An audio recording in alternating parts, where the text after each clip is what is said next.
Well, the U.S. Embassy in Congo's capital, Kinshasa, has been closed for more than a week due to what it says is credible and specific information of a possible terrorist threat. A Democratic Republic of Congo spokesman last week said U.S. officials were keeping the government in the dark and questioned whether the threat was an imaginary alert. But in a news conference on Friday, Foreign Minister Leonard Shea Okitundu, who met with U.S. Deputy Assistant Secretary of State Elizabeth Fitzsimmons last Wednesday, said the threat was real. For more on the situation, viewers Anita Powell joins me by phone from Kinshasa. Good evening, Anita. Hi, Vincent. Now, we haven't heard so much. I mean, there's not as much information coming from there. You are in Kinshasa. What are you hearing? I'm actually in central Kinshasa right now, about 3 blocks from the U.S. Embassy.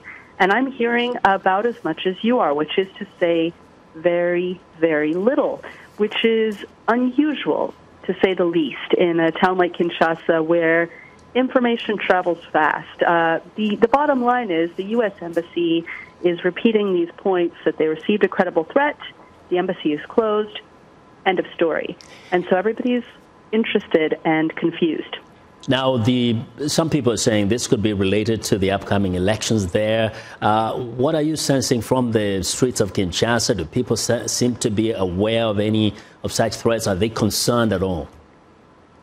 That's a great question because the Electoral Commission is a block from the U.S. Embassy, and there's no visible extra security either outside the Electoral Commission, outside the U.S. Embassy, or outside any of the government offices in this area. So if it is a credible threat, the Congolese government is not visibly responding to it. But it is true elections are happening at the end of the month, and they will probably be tense and fraught with lots of emotion. And that is, of course, a concern to anybody who's keeping a close eye on this country. And indeed, talking about tense, we saw some protests the other day, last week. Generally, from where you've traveled around the DRC, what are you seeing? What are the main issues there? What are the concerns of the people of the DRC? Well, let me start by just saying that the Democratic Republic of Congo is the size of Western Europe and about as diverse. So I think that's quite important to remember.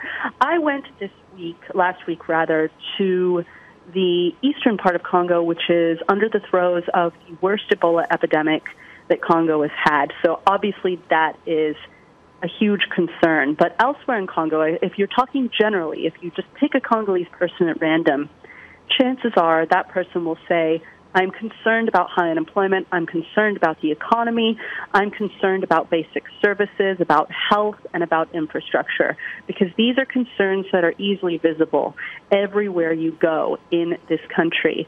The infrastructure really does need to be bolstered and built upon, and this is hindering progress in this country, and I think that's a pretty universal need, and something that's coming out in this election very clearly.